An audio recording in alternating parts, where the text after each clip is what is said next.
In this lesson, we'll learn about the relative minor for D. And the relative minor for D is B minor. Now, the B minor scale has the same notes as the D major scale. Only difference is it begins on B instead of D. If you look at figure 1, you'll see in the first measure the D major scale. And then on the second measure, you'll see the B minor scale.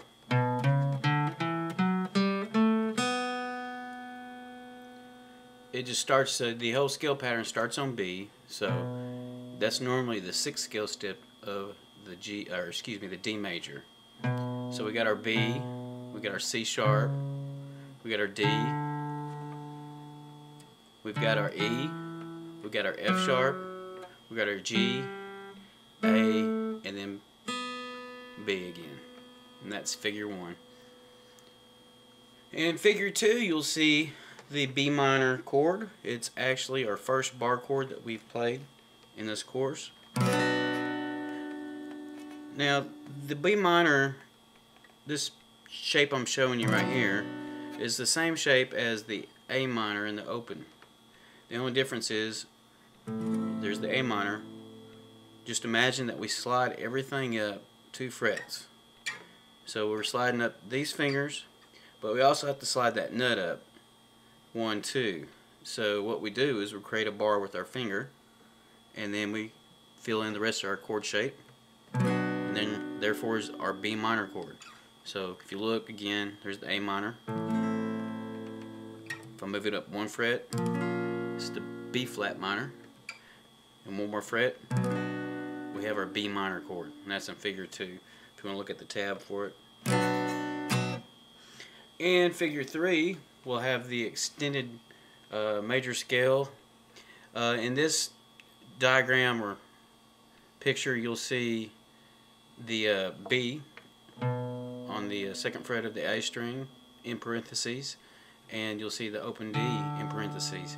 So you can see if we started on the B, we would be playing the B minor, and if we were starting on the D, we'd be playing D major.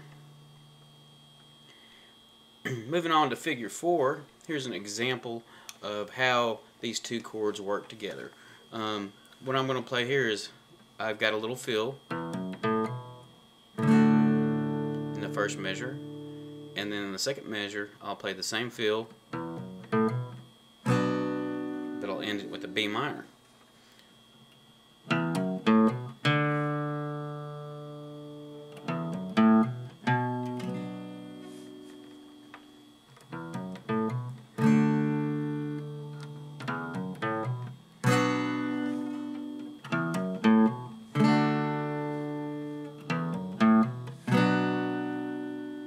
So basically, anything that you play over that D will probably sound good over that B minor. It's just going to sound a little different. In figure 5 is another example of this, kind of like a finger picking pattern.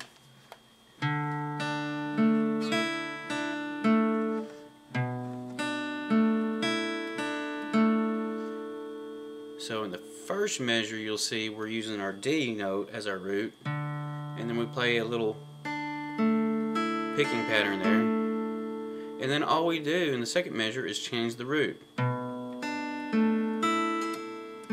it makes the whole thing sound different.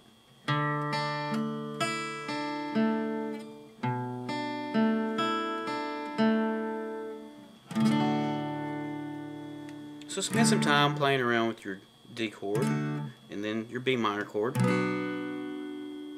and then try adding some of those extra notes.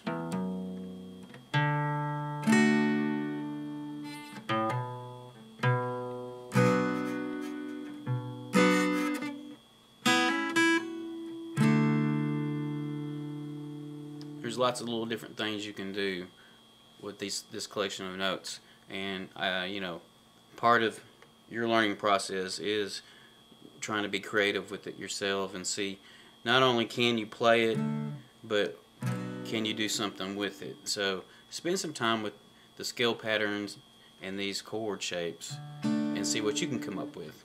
And we'll see you in the next lesson.